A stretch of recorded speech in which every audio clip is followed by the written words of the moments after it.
Hello, welcome to episode 251 of the Craft House Magic podcast.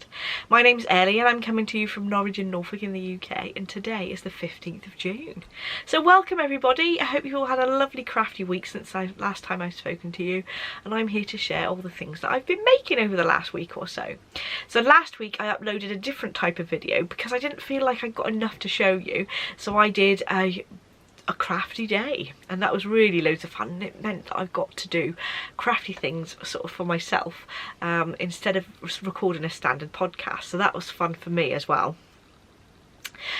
So I have got some of the things that I showed on that video in this video to show you, but some of them I've done a little bit more too, so I can show you the progress that I've made.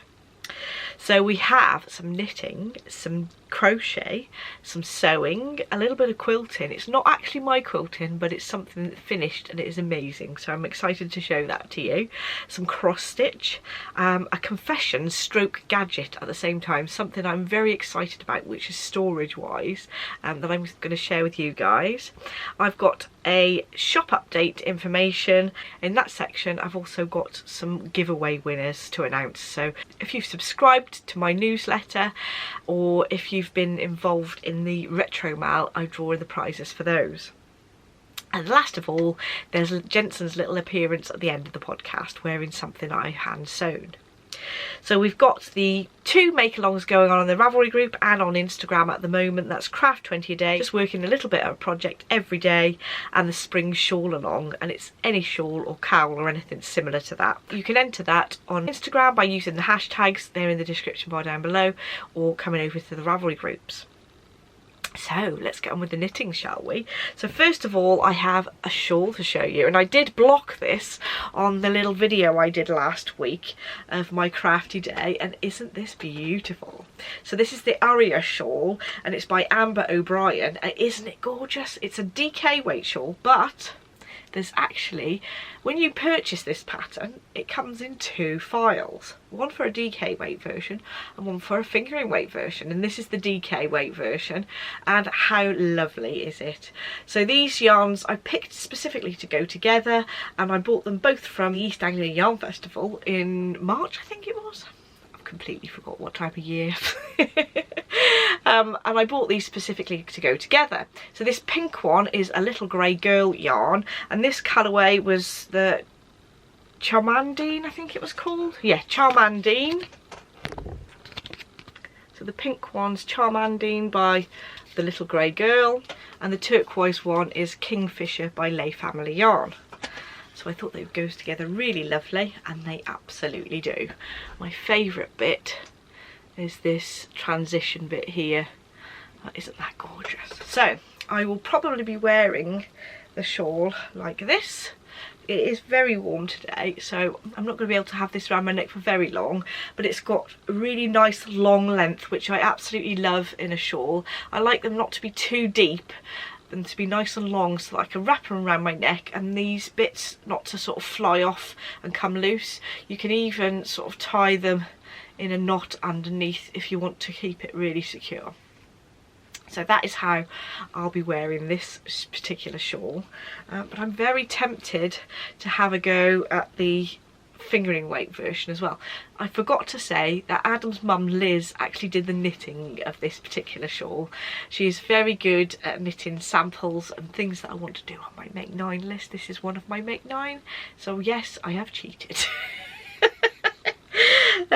This is the back of the shawl. Obviously the transitions don't look quite so nice on the back, but it's still lovely. There's some eyelets all the way down, and the length of the shawl has lots of sort of V-shape stripes, and it comes down to a bit of a point there, which is gorgeous. So that is one that I'm going to wear a lot, I think. So that is the first finished object I've got to show you, and yet again I have cheated because Adam's mum knitted this for me as well, but I wanted to make it, and it was on my Make 9 list, well, my auxiliary Make 9 list, because there's more than 9 on there, let's just face it. I got this on my list, and I got this yarn that I wanted to knit it in, and Liz was asking for a project, so I thought this would be a lovely sort of quick knit really to make. And this is the Grow Hat, and it's by Fibre, and this is knitted in some Lay Family yarn again, and I think this one was called Teal Deal, and my friend Liz purchased this yarn for me, so now it is a hat and ready to wear. So this hat, I did think about doing a little pom-pom on the top, but I think it will actually look better just on its own. I will show you what it looks like, although I'm not going to be able to wear this for very long because it is very warm, this hat, being in DK weight yarn as well. I did think about doing a pom-pom for the top, but I think because it's quite a snug fit, rather than a slouchy one, if I was going to do a slouchy one with a pom-pom sort of slouchy at the back, I don't mind wearing that, but I think because it's quite a sort of a snug fit, like a beanie shape, rather than a slouchy one, I don't think I'm going to make a pom-pom for it. It took about 61 grams of yarn, and there was about 47 grams left in the ball because it was obviously just a little bit over 100 grams. So I'm thinking maybe I can get some fingerless mitts out of this to match, but we shall see. I do have some yarn left over from the shawl as well, so I might be able to make something with those. I'm going to have to take this off, it's very, very warm. But isn't that textured pattern just absolutely gorgeous? I am very tempted to knit more of this because it is such a beautiful pattern. Really, really beautiful. And Liz got on with it really, really well. She didn't have any problems with the pattern. So definitely a pattern that I'd recommend. So that is my second finished object, and Liz again knitted this one, so I've cheated. But I did knit this next thing myself. I did show these on the podcast last week, but these are some simple socks. They're simple just because I've done my simple top-down sock pattern, which is a free pattern on Ravelry and on my website. I'll leave links to those in the description bar down below. But it is made out of this gorgeous self-striping yarn. And this is by Giddy Yarns, and the colourway is called Red Sky at Night. Isn't it beautiful? I had to keep these for myself. I did initially think, oh, I'll make them as a gift, but then I started knitting with it, and I just love these colours, so I have to keep these for myself. Although I do have quite a few pairs of socks, but you know, once a year you have to have 1 or 2 extra pairs. So those are a finished pair, ready to wear. And I did, because I got so addicted to these socks, I've cast on another one of Helen's Gobstopper balls, which are self-striping. Oh my goodness, look at this one as well. So this one is the colourway Mycelium, and the contrast colours that go with these come the set from Giddy Yarns as well.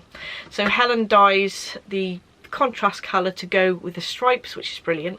I bought 50 grams of the stripe and 20 grams of the contrast mini, and I didn't have very much left when I knitted these ones, but I have done them a stripe less with the leg this time, just because of the way the colours were coming up. I wanted to do the light grey after the heel rather than before it, so then I ended up doing a little bit shorter leg.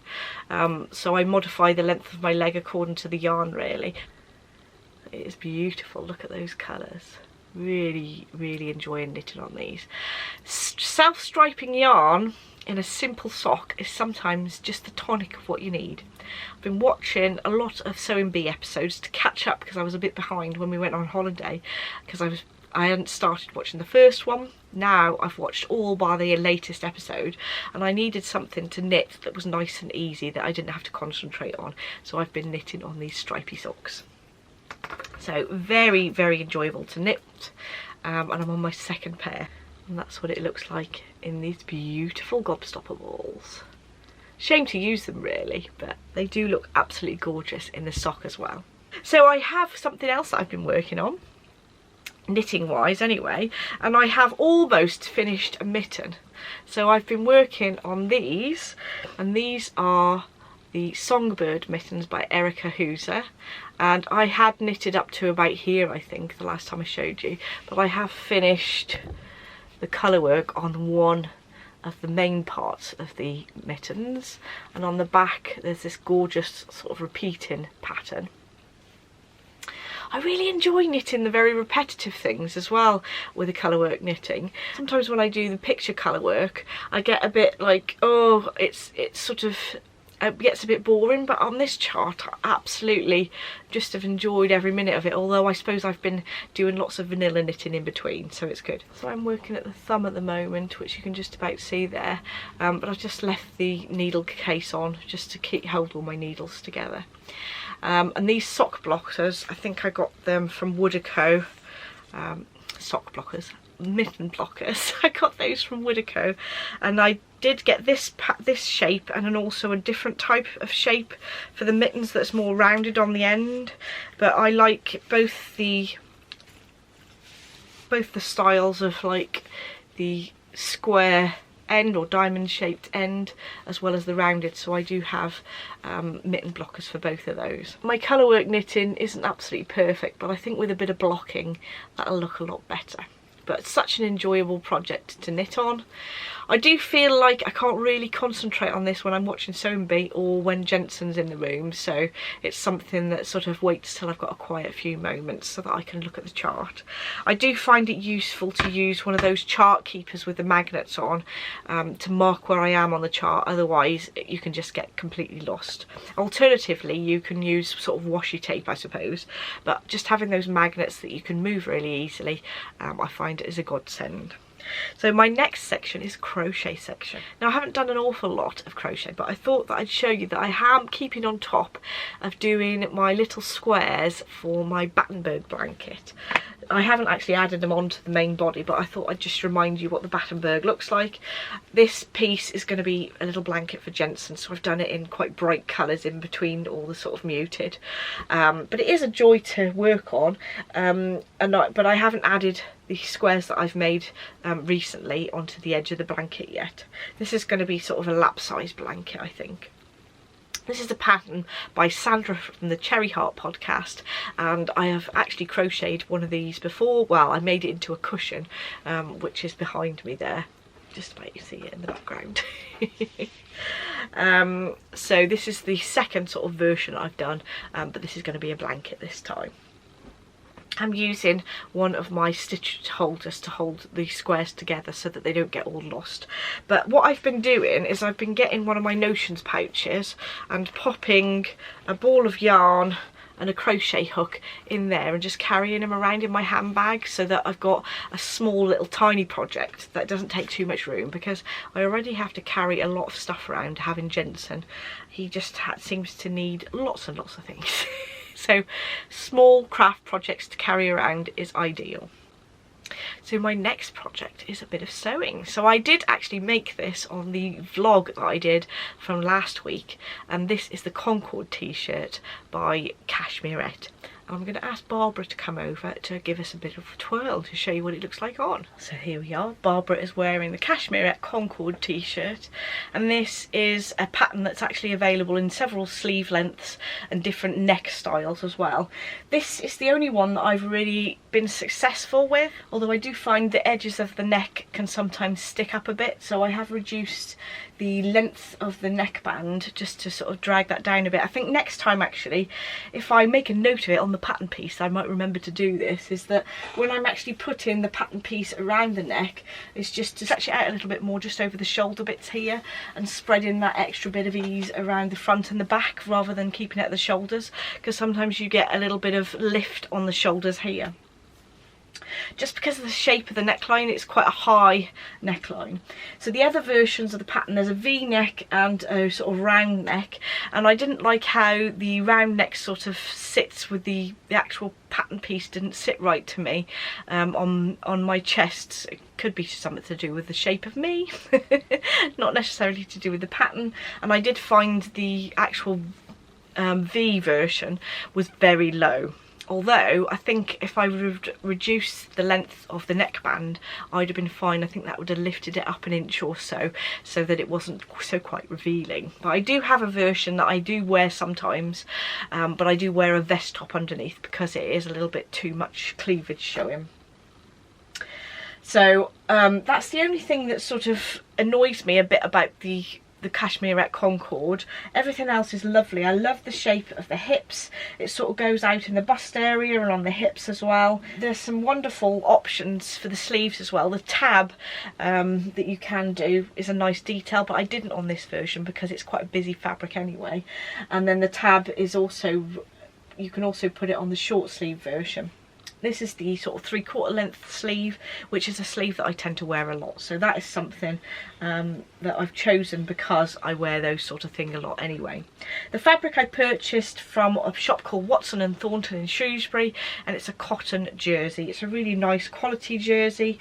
It is one of those though that has got sort of an unprinted background. It is printed on the front rather than being dyed, if that makes sense. But it is pretty good quality.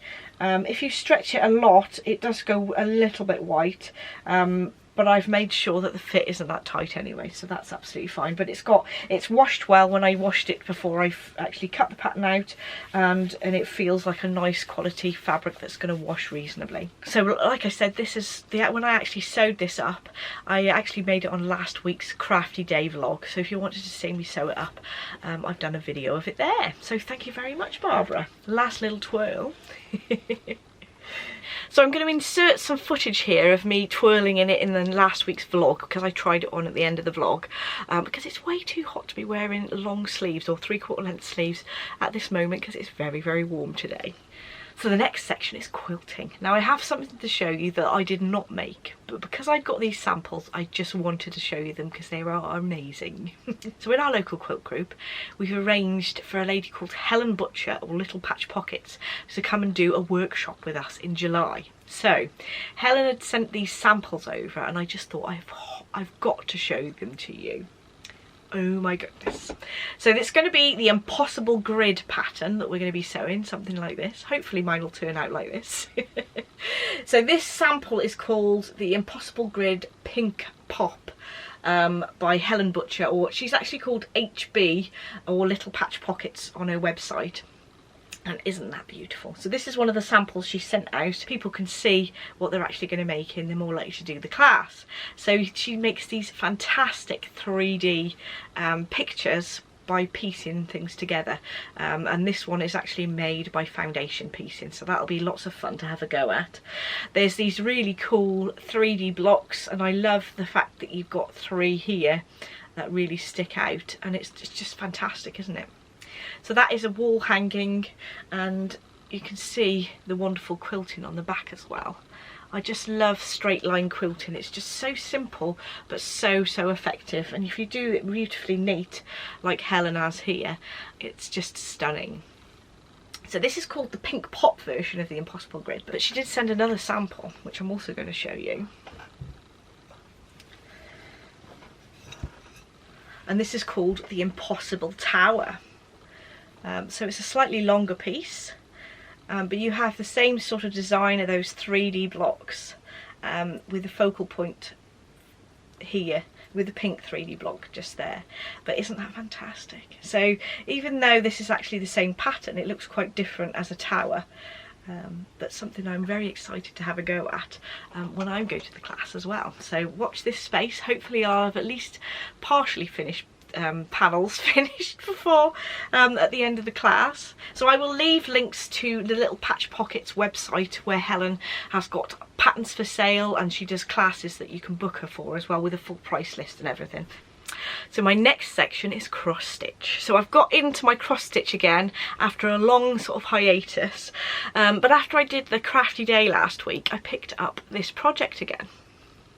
So I'll actually, if I show you the actual pattern piece first. So this is what the pattern piece was going to look like, and it is called the Little School Sampler by the Cross Stitch Guild. And I picked this pattern up from the quilt show a few years ago. This is before COVID, but I just thought that was really sweet. So I have done a little bit more since the last little vlog video of what I was doing. So I've done all the back stitch on this section down here, and I did mention I wasn't going to do this section here, which includes some different stitches, because I didn't really like the look of it, but I think I'm going to have a go at it anyway, just because I might not be pleased with whatever I make up anyway, so I'll just have a go, and at least then I can sort of learn about some different stitches if I haven't done them already, or at least I won't have done them in combination with cross stitch. So I've got that section to do in the middle, and there's also some other stitches that need to be done over these green leaves as well. I believe there's some buttonhole stitches which I've not done over the top of a cross stitch before, so that'll be interesting.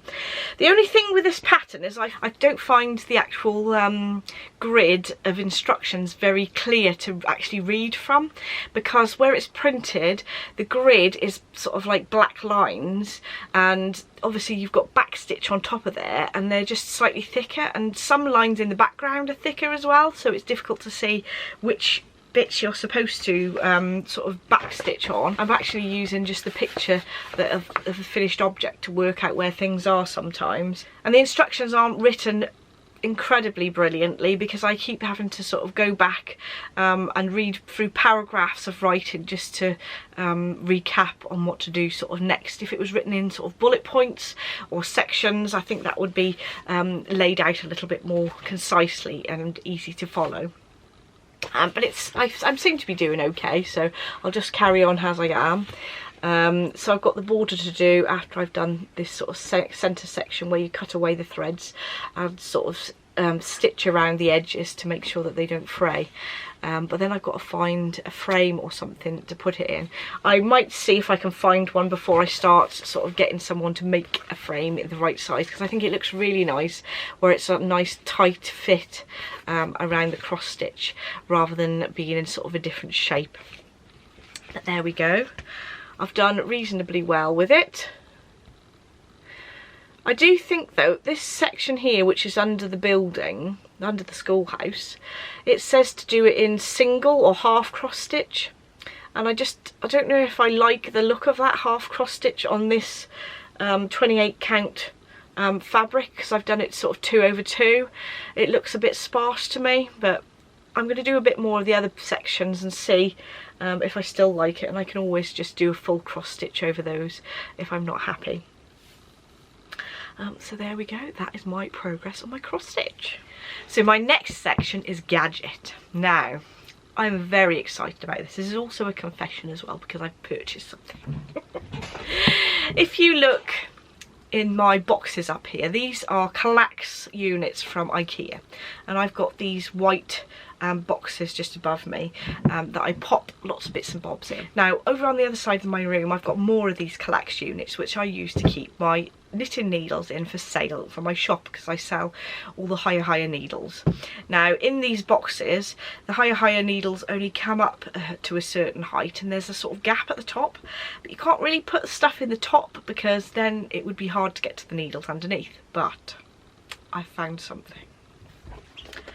The perfect size box which fits exactly into the top of those white drawers. It fits in and it is amazing. I will get one so you can see what it looks like. So this is one of the white drawer units, and you can see that I've got some knitted needles in the top in this little tray, and then this is full of needles underneath. If I can lift it up, it's quite heavy. That's got little needles all underneath because they are all stacked upright in the bottom. There's this layer that's just completely not usable unless you use one of these drawers, and that fits in perfectly. And then I'm using the most out of the space and keeping everything nice and tidy and organised. So these are from B&M in the UK, and I did actually pop to 2 shops so that I could get multiples of these. I think I bought about 8. But in both of the stores they did seem to have a few. So you might need to pop to a few different actual versions of the store. We've got 2 in Norwich, or we might have more to be honest, but you know. So they say home essentials, and it's the large quad stackable storage basket, 38.1 by 33 by 12.7 centimetres approximately. So actually what they do as well is they've got these bits on the edge where you can put them out like that, and then they stack on top of each other, so you can use them as a stacking basket as well. But because they fit perfectly in those white cube boxes, they are so useful, especially when you've got to store a lot of stuff in a tiny little room like me. So we're now onto my shop update section. So the June yarn clubs were shipped a day early, well actually 2 days early, yesterday. So if you have ordered one of the June yarn clubs, I've posted those out yesterday.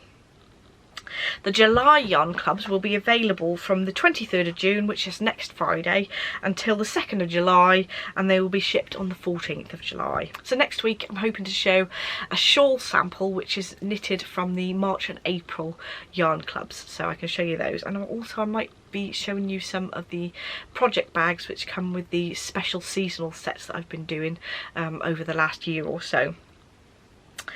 Oh, I've got some giveaways to announce. So I've got 2 winners for the subscriber giveaway. So if you subscribe to my newsletter, and to do so, if you just go over to my website, scroll to the bottom of the page and pop your email in there, you subscribe to my email updates, and that will put you in a prize draw every month, which I draw out for yarn clubs. And I've got May and June to give away because I didn't get around to do it in May, but we've got 2 winners. We've got Pat from Texas and Sally from the UK, so congratulations to you two. I have emailed you, and then I've also got a winner for the Retro Mal, which was over on Instagram and on Ravelry. I had some entries both on Instagram and on Ravelry. I numbered those all in one batch of numbers, and then I drew a winner using Alexa, and the winner is Tony from Queens in New York. So congratulations, Tony. I have actually sent to you a Ravelry message because you were one of the Ravelry entries. So anytime that I've done a giveaway winner, I will only ever ask you for your full name and postal address, nothing else.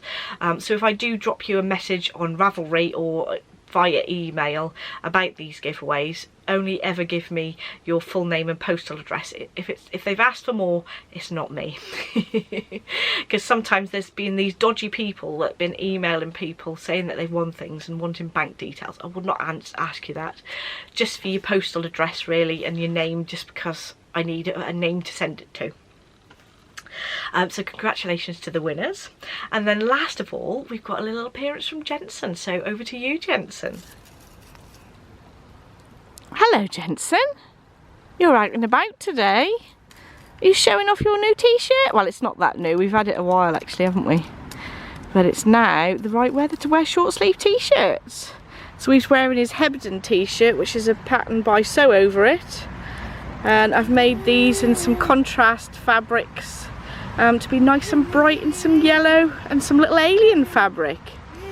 Hopefully Jensen does a little twirl in a minute so we can see what it looks like. You gonna do a twirl? Yeah?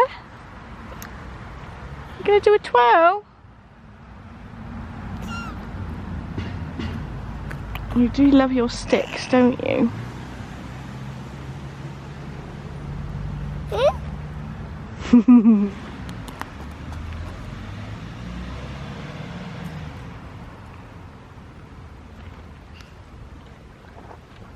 Jensen, will you do us a twirl?